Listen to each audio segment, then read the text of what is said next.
विज्ञान भवन के अंदर से हम लोग लाइव हुए हैं किसान एकता मोर्चे पे। हमारे साथ हैं राकेश टिकैत जी, लखवाल जी और पाल माजरा जी। टिकैत साहब, आप इस मीटिंग को क्या देख रहे हैं? आज सरकार प्रपोजल लेकर आएगी कुछ, पहला उस पर सहमति बनाने की कोशिश करेगी, फिर चाय पीने जाएंगे, फिर अंदर वो सलाह करके आएगी, किसान फिर नाराज होकर उठकर चलेगा, फिर वे बुलाएंगे, फिर समझाएंगे, फिर दूसरा प्रपोजल अपनी जेब में से दूसरी जेब में से निकाल कर रखेगी। ये होगा इस मीटिंग में। तो ये जो इनके पत्ते हैं वो एक एक करके खोलने की कोशिश कर रहे हैं, हमारा वो देख रहे हैं कि पेशेंस कितना है। पेशेंस कितना है हमने इनको पेशेंस बता दिया कि हम मई 2024 तक रहेंगे यहीं। किसान नहीं घर जाता, अपनी खेती भी करेगा। जैसे हम गन्ने की खेती करते हैं, गन्ना 1 साल में तैयार होता है, फिर उसको डालते हैं, 1 साल में उसका पेमेंट होता है। तो गन्ने की खेती को हम 2 साल चलाते हैं, तो ये तो आंदोलन है, ये 3.5 साल चल जाएगा। ये होगा। एक बात, अभी सुबह सुबह नरेंद्र तोमर जी का, कृषि मंत्री का बयान आया था कि अगर किसान आ रहे हैं तो वो संशोधन के लिए बात करें और जो रद्द करवाने की बात है वो प्रस्ताव छोड़ के किसी और प्रस्ताव की बात करें। उसके ऊपर आप क्या कहना चाहते हैं सभी को? मैं यही तो बता ने कि हमें एक बार मीटिंग छोड़ कर आना पड़ेगा और ये फिर बुलवाएंगे, फिर ये बिल्कुल लाइन पर काम करेंगे। ये किसानों का प्रेशर देखना चाहते हैं कि क्या प्रेशर किसानों का है। मीटिंग छोड़नी पड़ेगी हमको। एक इन्होंने और बात बोली कल कि जैसे मीडिया में कुछ आ रहा था कि ये अभी स्टेट गवर्नमेंट के ऊपर छोड़ना चाहते हैं कि वो इन कानूनों को लागू करें या ना करें। इसके ऊपर ये कौन सी नीति अपना रहे हैं? मतलब हर स्टेट की राजधानी पे प्रदर्शन करेंगे हम। कानून बना दिए पार्लियामेंट ने, स्टेट क्या कर लगा उसमें? विधानसभा बड़ी है या पार्लियामेंट बड़ी है? ये यहाँ से ही ख़त्म होंगे, ये इनको ख़त्म करेंगे।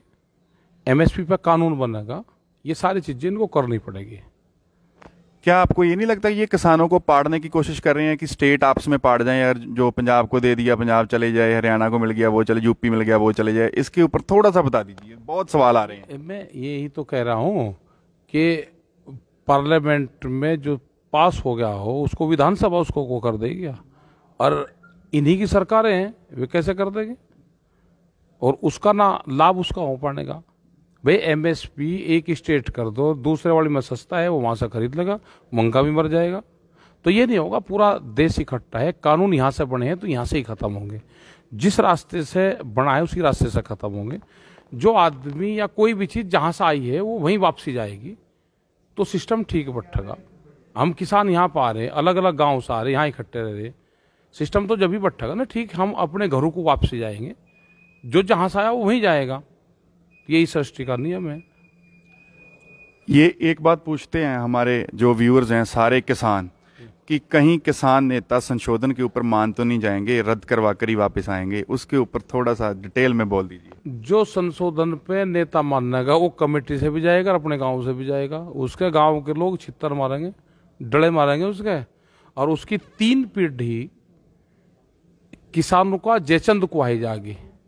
अगर कोई ये तमका लेकर जाना चाहता है तो वही ले जाए। वो किसान तो नहीं मानेगा, ना किसान नेता कोई मानेगा। इससे बढ़िया शहीदी का मौका नहीं आएगा किसान लीडरों के लिए। तो किसानों के लिए जो भी होना है वो यहीं हो जाएगा। बहुत बहुत धन्यवाद टिकैत जी। लखवाल जी, थोड़े जे बस 1-2 मिनट ही लवांगा कि ये ਜਿਹੜਾ ਇਹਨਾਂ ਨੇ एक प्रस्ताव रखा है कि एक कानून ਦੇ ਅਧਿਕਾਰ ਜਿਹੜੇ ਸਟੇਟਾਂ ਨੂੰ ਦੇ ਦਾਂਗੇ, ਇਹਦੇ ਉੱਪਰ ਪਾੜਨ ਦੀ ਰੀਤੀ ਨਹੀਂ ਕੁਝ ਕਰ ਰਹੇ? ਇਹਦੇ ਉੱਪਰ ਥੋੜਾ ਜਿਹਾ ਆਪਣਾ ਦੱਸਿਓ ਜੀ ਕਿਵੇਂ। ਨਹੀਂ, ਇਹ ਦੇ ਹੀ ਨਹੀਂ ਸਕਦੇ ਹੈਗੇ। ਪਹਿਲਾਂ ਤਾਂ ਪਾਰਲੀਮੈਂਟ ਦੇ ਵਿੱਚੋਂ, ਜਿਵੇਂ ਟਿਕੈਤ ਸਾਹਿਬ ਨੇ ਕਿਹਾ, ਪਾਰਲੀਮੈਂਟ ਦੇ ਵਿੱਚੋਂ ਹੀ ਇਹਨਾਂ ਨੂੰ ਵਾਪਸ ਕਰਾਉਣਗੇ। ਉਦੋਂ ਬਾਅਦ ਜਿਹੜੇ ਸਟੇਟਾਂ ਨੂੰ ਅਧਿਕਾਰ, ਅਸੀਂ ਤਾਂ ਕਦੋਂ ਦੇ ਮੰਗਦੇ ਹਾਂ ਵੀ ਵੱਧ ਅਧਿਕਾਰ ਦੇ ਦਿਓ, ਸਟੇਟਾਂ ਨੂੰ ਅਧਿਕਾਰ ਦੇ ਦਿਓ, ਸੰਘੀ ਢਾਂਚਾ ਆਪਣਾ ਤਕੜਾ ਕਰ ਲਓ। ਇਹ ਤਾਂ ਸਾਰੇ ਅਧਿਕਾਰ ਲਈ ਜਾ ਰਿਹਾ। ਜਿਵੇਂ ਡੈਮਾਂ ਦਾ ਬਿੱਲ 2017 'ਚ ਹੀ ਗਵਰਨਮੈਂਟ ਨੇ, ਅਸੀਂ ਪੂਰੀ ਵਿਰੋਧ ਤਾਂ ਉਦੋਂ ਵੀ ਕੀਤੀ ਸੀ, ਉਹਦਾ ਵੀ ਅਧਿਕਾਰ ਇਹਨਾਂ ਨੇ ਸੈਂਟਰ ਕੋਲ ਲੈ ਗਏ। ਹੁਣ ਸਾਰੇ ਅਧਿਕਾਰ ਸੈਂਟਰ ਲਈ ਜਾ ਰਹੀ ਆ, ਤੇ ਅਸੀਂ ਤਾਂ ਕਹਿੰਦੇ ਵੀ ਸਟੇਟਾਂ ਨੂੰ ਸਾਰੇ ਅਧਿਕਾਰ ਮਿਲਣੇ ਚਾਹੀਦੇ ਆ। दूसरी गल, ਜਿਹੜਾ एक कृषि मंत्री ने सवेरे गल कही है कि अपना कानूनां दे रद्द करवाउण दे उपर कोई प्रस्ताव ना रख, दूजी गल लैके आओ। ਇਹ ਕੀ ਬਾਰ-ਬਾਰ ਇਹ ਚੀਜ਼ ਦੇ ਉੱਪਰ ਕਿਉਂ ਇਹ ਲੋਕਾਂ ਨੂੰ ਖਰਾਬ ਕਰ ਰਹੇ ਨੇ? ਪਤਾ ਨਹੀਂ ਕੀ ਇਹ ਜੀ ਇਹਨਾਂ ਦੀ ਨੀਅਤ ਮਾੜੀ ਹੈ ਇਹਨਾਂ ਦੀ। ਉਸ ਦਿਨ ਅਸੀਂ ਸਪਸ਼ਟ ਤੌਰ ਤੇ ਕਹਿ ਕੇ ਗਏ ਹਾਂ 4 ਤਰੀਕ ਨੂੰ ਵੀ ਕਾਨੂੰਨ ਰੱਦ ਹੋਣ ਤੇ ਹੀ ਗੱਲ ਹੋਊਗੀ। ਉਹਨਾਂ ਨੇ ਉਦੋਂ ਸਾਡੇ ਤੋਂ ਸਮਾਂ ਮੰਗਿਆ ਵੀ ਅਸੀਂ ਗੱਲਬਾਤ ਕਰ ਲਈਏ। ਅਸੀਂ ਸਮਾਂ ਦੇਤਾ, ਅਸੀਂ ਕਿਹਾ 2 ਦਿਨ ਲੈ ਲਓ, 4 ਦਿਨ ਵੀ ਅਸੀਂ ਸਮਾਂ ਦੇਤਾ। ਅਤੇ ਜੇ ਅੱਜ ਵੀ ਇਹੋ ਜਿਹੀਆਂ ਗੱਲਾਂ ਮੀਟਿੰਗ ਸ਼ੁਰੂ ਹੋਣ ਤੋਂ ਪਹਿਲਾਂ ਕਰਦੇ ਜਾਣ, ਬਹੁਤ ਮਾੜੀਆਂ ਗੱਲਾਂ ਨੇ ਇਹਨਾਂ ਲਈ। ਇਹਨਾਂ ਦੀ ਨੀਅਤ ਸਾਫ਼ ਨਹੀਂ ਲੱਗਦੀ। ਕੋਈ ਗੱਲ ਨਹੀਂ, ਹੌਲੀ ਹੌਲੀ ਸਾਫ਼ ਹੋ ਜਾਊਗੀ। ਅੱਗੇ ਨੂੰ ਅਸੀਂ ਲੈ ਕੇ ਆਏ ਹਾਂ ਥੱਲੇ 1-2 ਹੋਰ ਮੀਟਿੰਗਾਂ ਦੇ ਵਿੱਚ ਅਸੀਂ ਇਹਨਾਂ ਦੀ ਨੀਅਤ ਇਹ ਵੀ ਸਾਫ਼ ਕਰ ਦੇਵਾਂਗੇ। राकेश टिकैत जी, कल नरेंद्र मोदी जी ने ट्वीट करा जो अमेरिका में हुआ कि वो पीसफुल तरीके से इसको आपको संभालना चाहिए, उसके ऊपर आप कुछ कहना चाहते हैं कि वो भाई दोनों की जोड़ी एक है। वहाँ पे देश का राष्ट्रपति, उसके समर्थन अपनी ही सरकार के खिलाफ वहाँ पे घुस रहे हैं, तो ये तो दुर्भाग्यपूर्ण बात है। इतना बड़ा राष्ट्र जिसको पूरा दुनिया उसको लोहा मानता हूँ, अपने वहाँ पे पूरे कानूनों की धज्जियाँ उड़ा रहे हैं।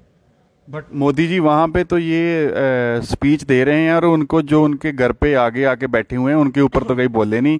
यहाँ पे 60-70 से ऊपर किसान मर गए, वहाँ पे तो 3 लोग मरे हैं, तो उसके ऊपर तो बोले नहीं। इसके ऊपर क्या कहना चाहते हैं इनको? बोल रहे हैं शहीद स्मारक बनेगा यहाँ पे उन किसानों का, तो उस पर फिर वे आएंगे वो करने, वहाँ पे आया करेंगे। वहाँ पे यहाँ पे किसानों का शहीद स्मारक भी तो बनना है ना। हाँ, बनेगा। ਅੱਛਾ, ਤੁਸੀਂ ਲਖਵਾਲ ਜੀ ਦੱਸੋ ਇਹਦੇ ਉੱਪਰ ਵੀ ਉੱਥੇ ਤੇ 3 ਜਿਹੜੇ ਪ੍ਰੋਟੈਸਟ ਅੰਦਰ ਗਏ ਜਾ ਕੇ ਜਿਨ੍ਹਾਂ ਨੇ ਕਬਜ਼ਾ ਕਰਨ ਦੀ ਕੋਸ਼ਿਸ਼ ਕੀਤੀ, ਵੀ ਉਹ 3 ਜਣਿਆਂ ਦੀ ਉੱਥੇ ਮੌਤ ਹੋਈ। ਇੱਥੇ 70 ਤੋਂ ਉੱਪਰ ਕਿਸਾਨ ਸ਼ਹੀਦ ਹੋ ਗਏ ਤੇ ਮੋਦੀ ਨੇ ਉਹਨਾਂ ਦਾ ਦੁੱਖ ਬਹੁਤ ਪ੍ਰਗਟਾਇਆ। ਕੋਈ ਇਹਨਾਂ ਦੇ ਉੱਪਰ ਸਟੇਟਮੈਂਟ ਦਿੱਤੀ ਇਹਨਾਂ ਨੇ ਮੋਦੀ ਨੇ ਅੱਜ ਤੱਕ?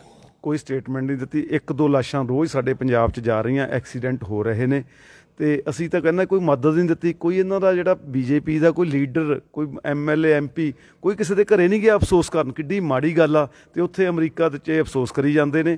ਹੋਰ ਕਿੰਨੀਆਂ ਕਿ ਇਹਨਾਂ ਨੇ ਲਾਸ਼ਾਂ ਵਿਛਾਉਣੀਆਂ ਨੇ, ਕਿੰਨੇ ਕੁ ਲੋਕ ਸਾਡੇ ਮਰਵਾਉਣੇ ਆ। ਅਸੀਂ ਇਹਨਾਂ ਨੂੰ ਪੁੱਛਣਾ ਚਾਹੁੰਦੇ ਹਾਂ। ਲੋਕ ਠੰਡ 'ਚ ਬੈਠੇ ਆ, 90 ਸਾਲ ਦੇ ਬਜ਼ੁਰਗ ਵੀ ਬੈਠੇ ਆ, 10 ਸਾਲ ਦਾ ਸਾਡਾ ਬੱਚਾ ਵੀ ਬੈਠਾ। ਇਹ ਬੜੀ ਮਾੜੀ ਗੱਲ ਆ। ਧੰਨਵਾਦ ਲਖਵਾਲ ਜੀ ਐਂਡ ਰਕੇਸ਼ ਟਿਕੈਤ ਜੀ।